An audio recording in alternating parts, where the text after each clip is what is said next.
friends. How are you? Today is Wednesday, October 28th, 2020. Today, what's the weather, friends? Do you remember we have a weather song? We should sing the weather song today because we haven't done that for a while. What's the weather? What's the weather? What's the weather like today? Is it sunny? Is it rainy? What's the weather like today? Friends, look out your window. What's it look like today? Yeah, it's cloudy. It's rainy. Is it warm or cold out? It's getting kind of cold out. So today's not so pretty. Hopefully it will clear up, but we've had many beautiful days lately. So today or this week we are doing the letter Y, and we said Y makes the y sound like yogurt and yarn.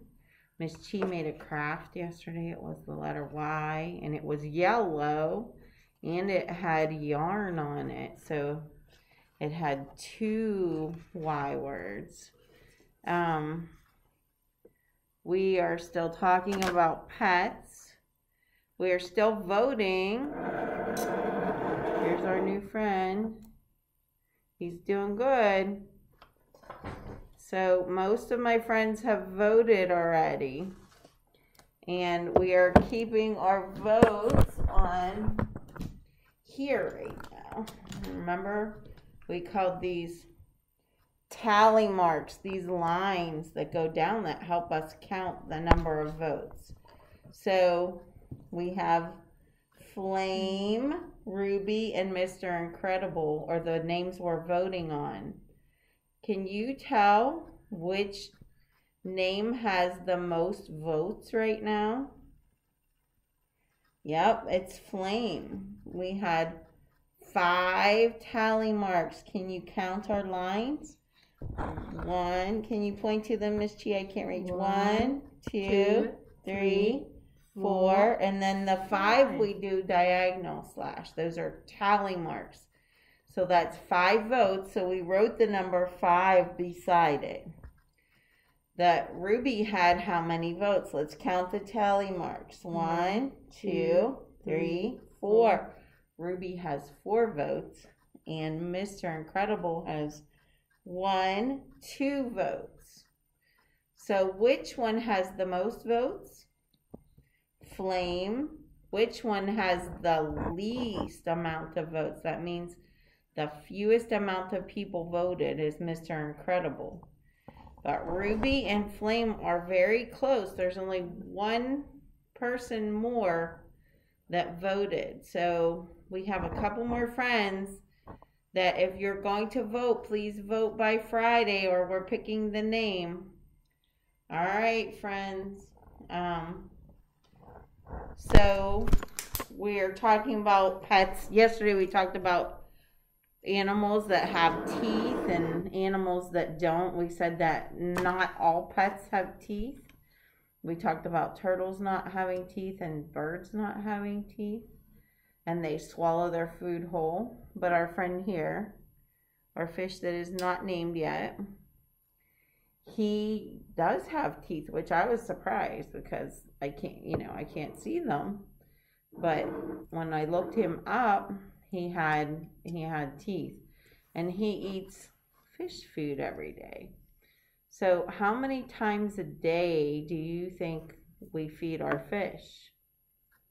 Do you think we feed our fish once a day, twice a day, or 3 times a day? We're only feeding our fish 1 time a day. So if you have a pet at home, your pet might eat more than once a day. Do you have a pet at your house? I have dogs at my house, and they on the bag it will tell you how much your dog should eat for the size they are. And this is a measuring cup. This is 1/2 of a cup. So when you're cooking or you're measuring things like food for your animals, you might need a measuring cup to see how much to give them for the day. All right, so we're going to use this for another activity in just a minute, but Miss Chi and I wanted to play the Busy Bee game. Remember that? We sing a song. What does a bee do? A bee flies around, right, Miss Chi? Mm-hmm. Can you flap your little bee wings with us? But what kind of noise am I making? I'm making a buzzing sound like a bee, right? So you can practice this with your grown-up. We can practice finding things. Let's play. You want to play with Miss Chi and I? You ready to buzz like a bee? Busy bee, busy bee. Buzz around and find something. Find something red. Can you find something red? Oh, I found something red. It's one of our connectors, Miss Chi. Yeah, I find something red. She found a red chair and a red box. Okay. Busy bees, buzz around and touch something. Rectangle. Can you find a rectangle?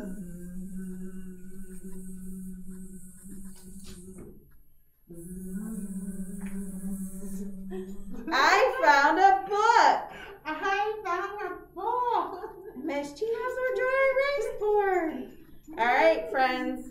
Buzz around, busy bee, buzz around and touch something taller than you. Oh, taller than me. Miss Chi got the flag. Miss Paula has the string to the ceiling fan.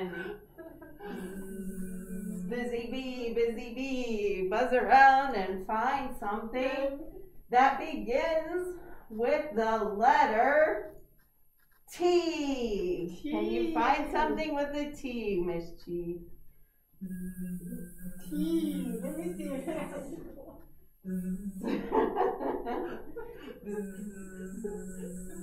Oh, I find something. Yeah, over there.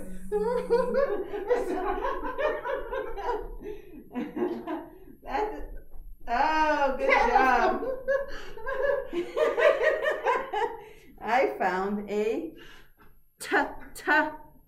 turtle. What did you find, Miss Chi? Telephone. All right. Good job, Miss Chi. Friends, practice that with your grown-up. You can practice finding things bigger and smaller. You can practice finding things that start with a certain letter. You can practice finding things of shapes and colors, all of that good stuff. All right, I'm going to pause you for a minute and I'll be right back. All right, we had to switch tables for activities here. So friend, do you know what I have here? It's a bag of our sand, right? So we're going to do a measuring activity today, and this would be a good thing for you to practice at home. You can practice remember we talked about this is a measuring scoop. You can practice by maybe, if you have a dog or a cat, you could practice measuring your pet food.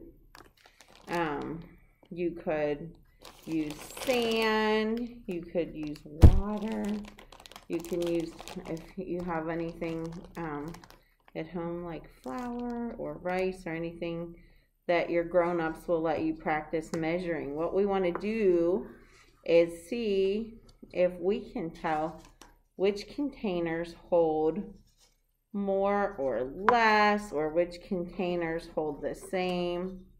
and we have to make an estimate, or we have to make a guess and see. So do you see the 4 things I have here? I have the measuring scoop, I have a bowl, and I have 2 plastic containers. If I put sand in these, which one do you think will hold the most? Which one do you think will hold the least? Which one do you think holds about the same? You have a guess? All right, let's try this. So I'm gonna take my measuring cup and I'm going to fill it to the top with sand. Now, do you think that this cup holds more or less than the bowl?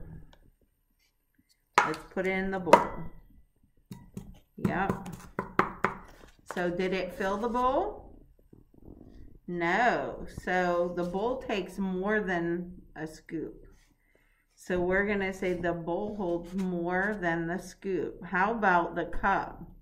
If I take the sand and move it to the cup, what do you think will happen? Oh. So it's in the cup. Did it fill it the whole way? Not in this cup. So this cup still holds more than the scoop. Let's try moving it from this cup to that cup.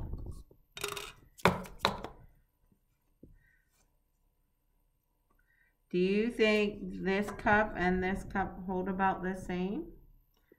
They both hold more than the scoop. Let's put the sand back in here, in the bowl. And we'll get some more sand out.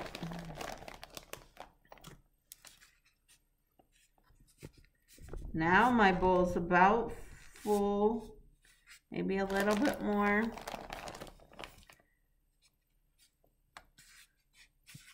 I think we needed loose sand, not kinetic sand, but my loose sand is outside in the rain and I didn't want to go get it. So the bowl's about full to the top right now. Do you think that that holds more than the cups?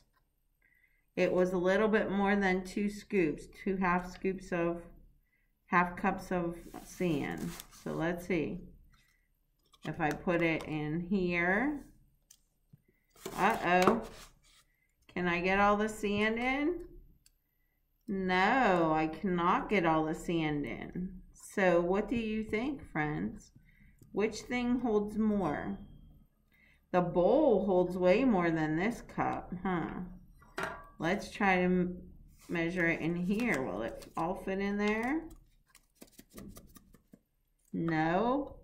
So we know right now the bowl holds the most. And the cup holds the half cup holds the least amount of sand. What about if we are comparing these 2 cups together? Let's see. All right, so again, it would have been better not to have kinetic sand. But I have this cup full to the top. And I put my hand across it to make it even. So I'm going to dump this into this cup.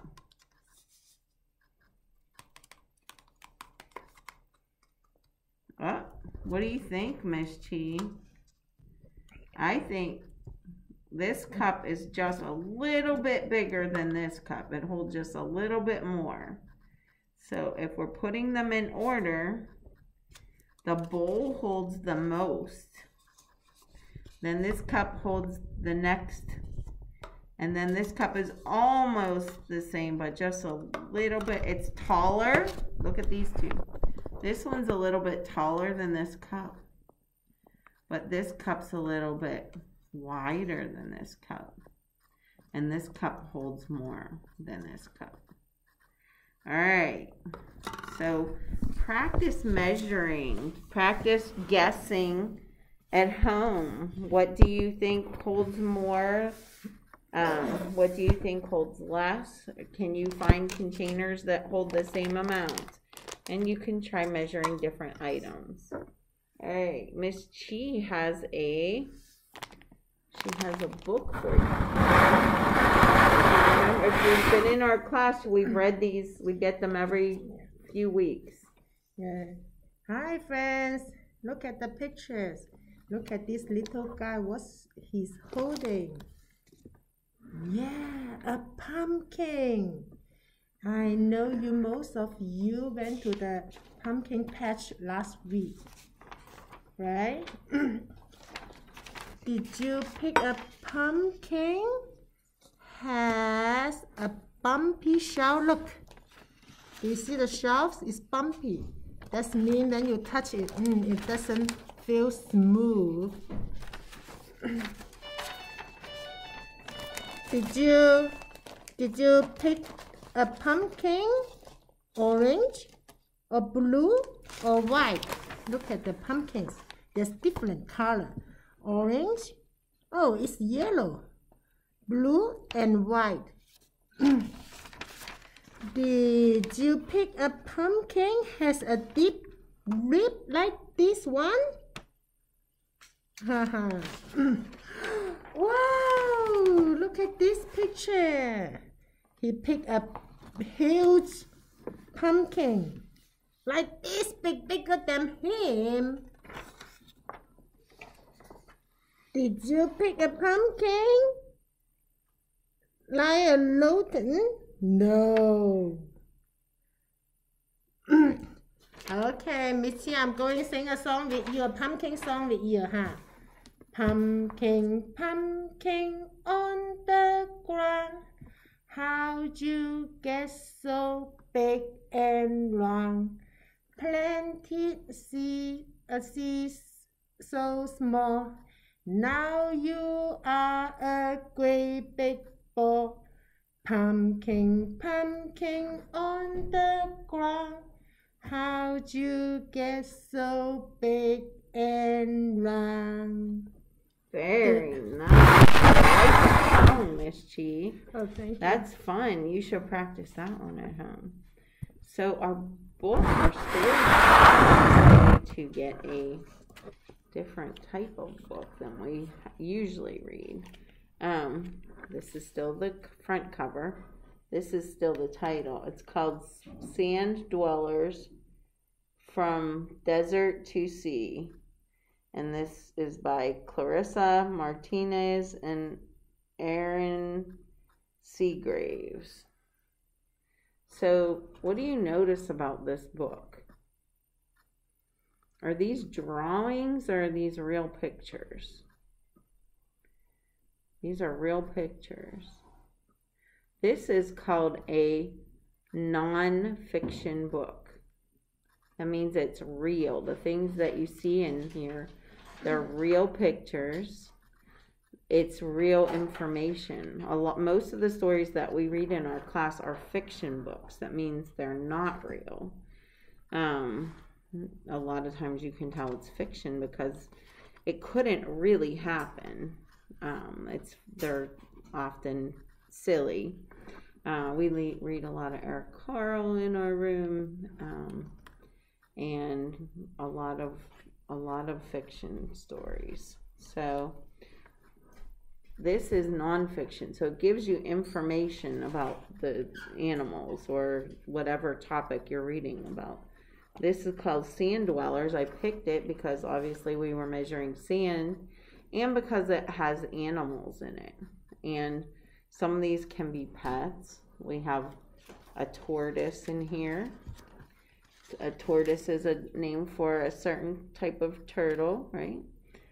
This is a desert. It says desert tortoises spend most of their time underground to escape the extreme hot and cold temperatures of the desert. So do you see he's coming out of the ground. He has a hole. It says in the summer, temperatures in the desert tortoise's habitat can climb over 120 degrees Fahrenheit No wonder they don't want to be in the sun all day. So look at this is a thermostat that measures how hot or cold. And the taller it is, the taller the red line is, the hotter it is. So do you see it's almost to the top? So it is very, very hot where he lives. Remember, habitat is where an animal lives. All right, it says, ooh, this is one of my things that I'm most afraid of is snakes. Rattlesnakes dig down in the sand when hunting prey, such as mice, lizards, and other small animals. They stay hidden until the prey comes along and they strike. This is an albino rattlesnake. It says it looks a lot like the sand. Ooh. So he would be hard to see if he was in the sand, huh? He uses it to hide. It's a good way for him to surprise his prey. So when an animal blends into its habitat or surroundings, we call it the camouflage, huh? Some snakes actually look like the sand. They use their coloring to camouflage their bodies when hunting prey. Others dig in the sand under a rock or a branch to help them hide. Ugh. This talks about scorpions. It says scorpions are nocturnal creatures, which means they sleep during the daytime and come out at night. Because they come out at night, they don't see very well. They use their sense of smell to find food. Scorpions are native to the Mojave and Sonoran deserts located in southwestern United States and northern Mexico. You see the desert? Ooh, ghost crab. So I'm not going to read the whole book today, but I just wanted to show you, this is one of my favorites, a sea turtle, that in a nonfiction book you can find real information that you can learn about different animals, different plants, all kinds of different things. This is a sand dollar, and it's actually a type of sea urchin, and it's round in shape, and it has a pattern. It looks like a flower, huh?